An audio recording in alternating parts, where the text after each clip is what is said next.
दोस्तों, कहानी शुरू करने से पहले मैं अपोंग नागा जी, जो हमें नागालैंड से सुन रहे हैं, उनका दिल से शुक्रिया करना चाहता हूँ। और आज हम उन्हीं के नॉर्थ ईस्ट से जुड़े एक ट्रक ड्राइवर की आप बीती सुनने जा रहे हैं। और हाँ दोस्तों, अगर आप भी अपना नाम और आप हमें कहाँ से सुन रहे हो वो कमेंट करेंगे तो मैं उसे अगली वीडियो में बताने की कोशिश करूँगा। खैर, आज की कहानी शुरू करते हैं। मेरा नाम अर्जुन थापा है और मैं ये कहानी किसी को डराने के लिए नहीं बल्कि सच बताने के लिए सुना रहा हूँ। मैं पिछले 8 साल से ट्रक चला रहा हूँ और देश के अलग अलग इलाके में जा चुका हूँ, लेकिन जो मैंने नेशनल हाईवे नंबर 19 पर उस रात देखा उसने मेरी सोच हमेशा के लिए बदल दी। करीब 1.5 साल पहले की बात है। मैं अपने खलासी विक्रम लिम्बा के साथ दीमापुर से कोहिमा की तरफ सामान लेकर जा रहा था। उस दिन लोडिंग में काफ़ी देर हो गई थी, इसलिए हमें रात में ही निकलना पड़ा। हम दोनों थक चुके थे, लेकिन काम ज़रूरी था, इसलिए हमने बिना ज़्यादा सोचे सफ़र शुरू किया। शुरुआत में सब कुछ बिल्कुल सामान्य था। शहर की हल्की रोशनी धीरे धीरे पीछे छूटती गई और सड़क सुनसान होती चली गई। चारों तरफ घना अंधेरा और जंगल था और हमारी गाड़ी की हेडलाइट ही रास्ता दिखा रही थी। विक्रम मेरे पास बैठा गाने सुन रहा था, लेकिन जैसे जैसे रात गहराती गई उसने गाना बंद कर दिया और बाहर देखने लगा। कुछ देर बाद उसने धीमी आवाज में कहा, भैया, आप पहली बार इस रोड पर रात में जा रहे हो ना? मैंने हाँ में सिर हिलाया। वो कुछ पल चुप रहा, फिर बोला, भैया, लोग कहते हैं इस रोड पर कुछ जगह ऐसी हैं जहां रात में रुकना नहीं चाहिए। उसकी आवाज में डर साफ महसूस हो रहा था। मैंने उसकी बात को हल्के में लेते हुए कहा, अरे कुछ नहीं होता, लोग कहानियां बना देते हैं। लेकिन उसके बाद वो चुप हो गया और बस बाहर अंधेरे में देखने लगा। करीब 11 बजे के आसपास हमें दूर एक हल्की सी रोशनी दिखाई दी। जैसे जैसे हम पास पहुंचे वो एक ढाबा निकला। सड़क के किनारे एक पुरानी सी जगह, ऊपर एक जंग लगा बोर्ड लटक रहा था जिस पर नाम आधा मिट चुका था। बस हिल ढाबा पढ़ा जा रहा था। आसपास कोई गाड़ी नहीं थी, लेकिन अंदर हल्की रोशनी जल रही थी। विक्रम ने तुरंत कहा, भैया, यहां मत रुकना। लेकिन मैंने गाड़ी साइड में लगा दी और कहा, बस 10 मिनट, चाय पीकर निकल ही जाएंगे। जैसे ही हम अंदर गए मुझे सबसे पहले एक अजीब सी खामोशी महसूस हुई। चूल्हा जल रहा था, लेकिन आवाज नहीं आ रही थी। अंदर एक बूढ़ा आदमी बैठा था। उसने बिना हमारी तरफ देखे कहा, बैठ जाओ। हम दोनों एक कोने में बैठ गए। कुछ सेकंड बाद उसने पूछा, कहाँ जा रहे हो? मैंने कहा, कोहिमा जा रहे हैं। अब उसने हमारी तरफ देखा। उसकी आंखें खाली थी, जैसे उनमें कोई भाव ही नहीं था। वो धीरे से बोला, रात में उस रास्ते मत जाना। मैंने उसकी बात को नजरअंदाज कर दिया, लेकिन तभी मुझे अचानक महसूस हुआ जैसे हमारे पीछे कोई बैठा हो। मैंने तुरंत पीछे मुड़कर देखा, वहां कोई नहीं था। मैं खुद को समझाने लगा कि यह सिर्फ थकान की वजह से हो रहा है। तभी विक्रम ने धीरे से कहा, भैया, आपको भी महसूस हुआ ना? मैंने उसकी तरफ देखा। वो घबराया हुआ था। उसने फिर कहा, भैया, कोई हमारे पीछे बैठा है। अब माहौल पहले से ज्यादा भारी लगने लगा था। तभी वो बूढ़ा आदमी चाय लेकर आया और कप रखते हुए बोला,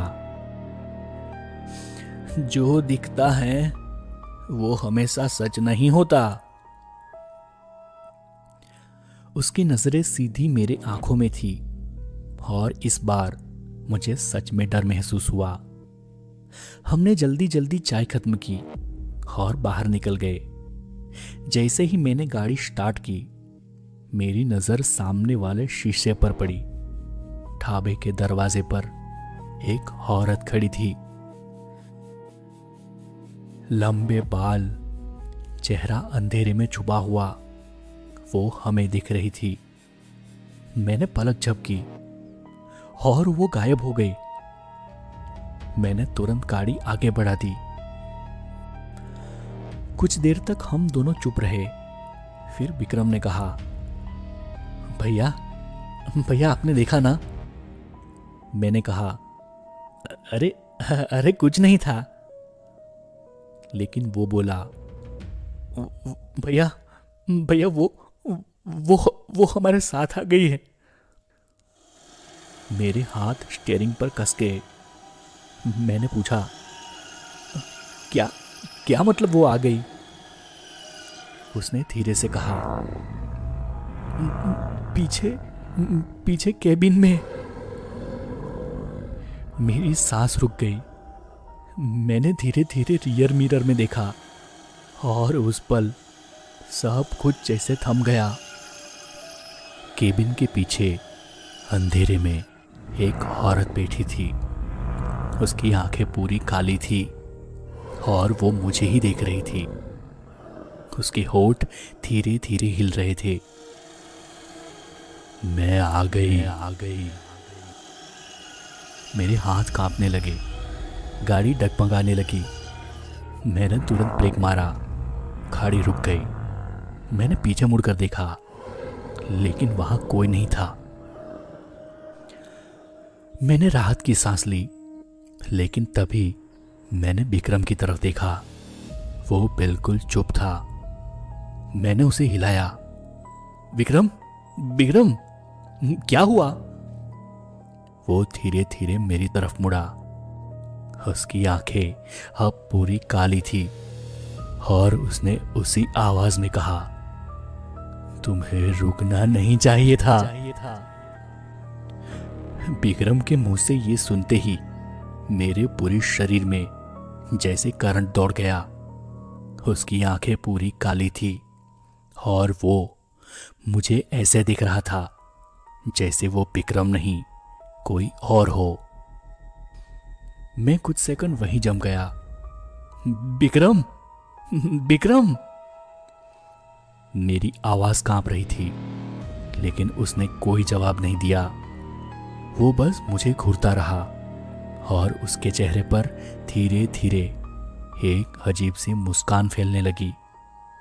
अचानक उसने अपना सिर तिरछा किया, बिल्कुल उसी तरह जैसे मैंने ढाबे के बाहर उस औरत को देखा था। मेरी सांस अटक गई।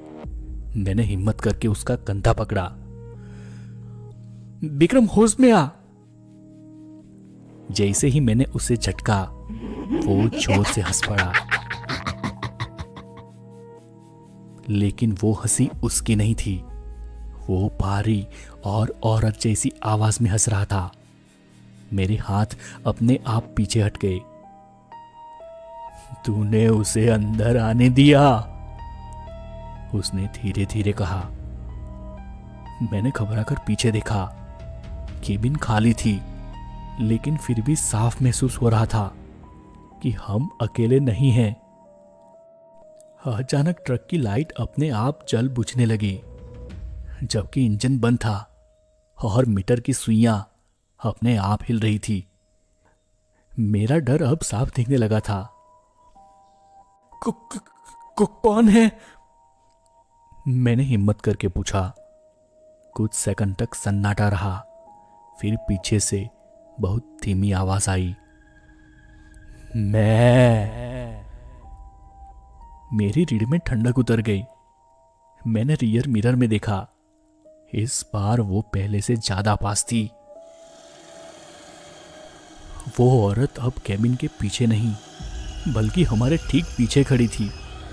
उसके लंबे बाल आगे झुके हुए थे और उसकी सांसों की आवाज साफ सुनाई दे रही थी। मैं तुरंत दरवाजा खोलकर बाहर कूदा। ठंडी हवा लगी लेकिन डर कम नहीं हुआ। मैं तुरंत दूसरी तरफ भागा और दरवाजा खोला, लेकिन विक्रम अंदर नहीं था। मेरे पैरों तले जमीन खिसक गई। अभी कुछ सेकंड पहले वो यहीं था, फिर कहां गया? विक्रम, विक्रम, विक्रम, विक्रम! मैं जोर से चिल्लाया, लेकिन जंगल में सिर्फ मेरी आवाज गूंजकर वापस आई। तभी पीछे से कदमों की आवाज आई, जैसे कोई नंगे पैर चल रहा हो। मैंने धीरे धीरे पीछे मुड़कर देखा। वो वही औरत थी। अब वो सड़क के बीचों बीच खड़ी थी। इस बार उसका चेहरा साफ दिख रहा था, आधा जला हुआ, आंखें पूरी काली और होठ जले हुए। वो मुझे बिना पलक झपकाए देख रही थी। मेरे पैर खुद ब खुद पीछे हटने लगे। विक्रम कहाँ है? विक्रम कहाँ है? मैंने डरते हुए पूछा। वो कुछ पल तक चुप रही, फिर धीरे धीरे उसने हाथ उठाया और जंगल की तरफ इशारा किया। मेरा दिल बैठ गया। क्यों? हमने तेरा क्या बिगाड़ा था? मैंने कहा। वो धीरे धीरे मेरी तरफ बढ़ने लगी, हर कदम के साथ जैसे आसपास की आवाजें गायब होती जा रही थी। तुमने उसे देखा और मना नहीं किया। उसकी आवाज गूंज उठी। मेरे दिमाग में ढाबे का वो पल घूम गया और अचानक मेरी तरफ तेजी से बढ़ी। मैं घबराकर पीछे हटा और बिना सोचे जंगल की तरफ भागने लगा। पीछे से उसके कदमों की आवाज तेज होती जा रही थी। मैं बिना रुके भागते जा रहा था। अचानक मेरा पैर किसी चीज से टकराया और मैं गिर गया। मैंने नीचे देखा और मेरा खून जम गया। वो विक्रम था। वो जमीन पर पड़ा था, आंखें खुली हुई, लेकिन उनमें कोई जान नहीं थी। उसका चेहरा डर से जकड़ा हुआ था, जैसे उसने मरने से पहले कुछ बहुत भयानक देखा हो। मेरे हाथ कांपने लगे। विक्रम उठ! विक्रम उठ! मैंने उसे हिलाया, लेकिन वो नहीं हिला। तभी मेरे पीछे वही आवाज आई, अब तुम अकेले हो। मैंने धीरे धीरे सिर उठाया। वो मेरे सामने खड़ी थी, बिल्कुल करीब, इतनी करीब कि उसकी जली हुई त्वचा की गंध तक महसूस हो रही थी। मेरी सांस रुक गई। वो झुकी और मेरे कान के पास आकर फुसफुसाई, मैं आ गई। उसकी फुसफुसाहट मेरे कान के अंदर तक उतर गई। मेरा शरीर सुन्न पड़ गया था।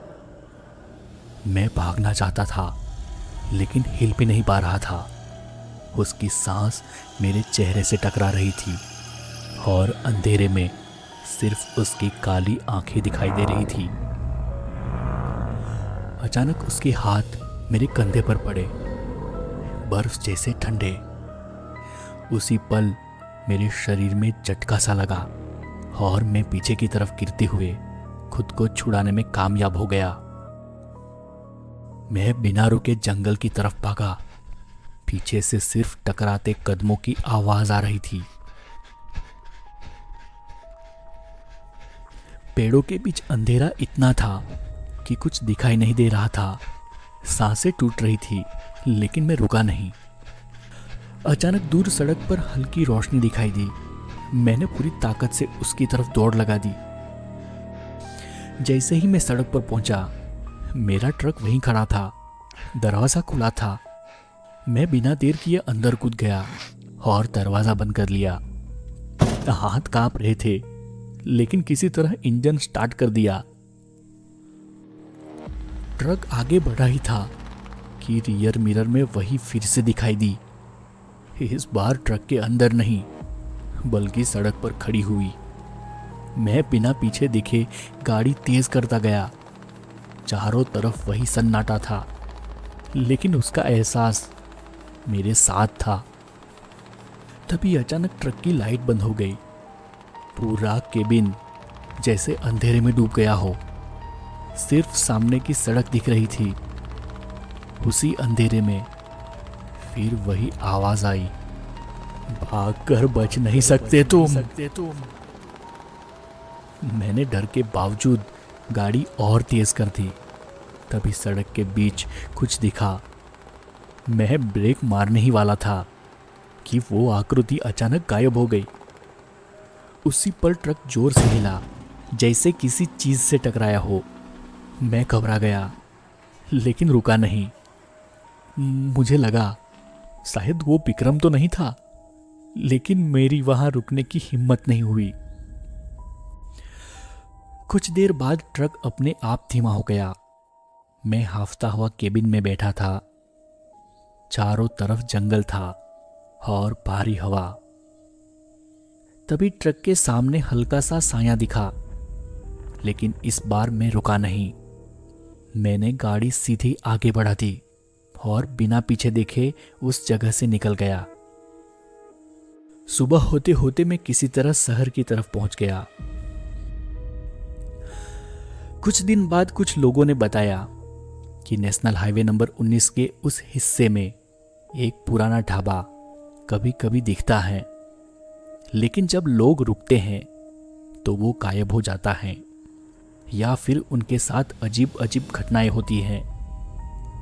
विक्रम का कोई पता नहीं चला, लेकिन मैं बच गया था। फिर भी आज भी जब मैं रात में गाड़ी चलाता हूं तो कभी कभी रियर मिरर में हल्का सा साया दिखता है और हवा में बस एक फुसफुसाहट आती है, मैं अभी भी यही हूं। तो चलिए दोस्तों, आज की कहानी हम यहीं पे समाप्त करते हैं। और हाँ, अगली कहानी आने तक अपना ख्याल रखिए।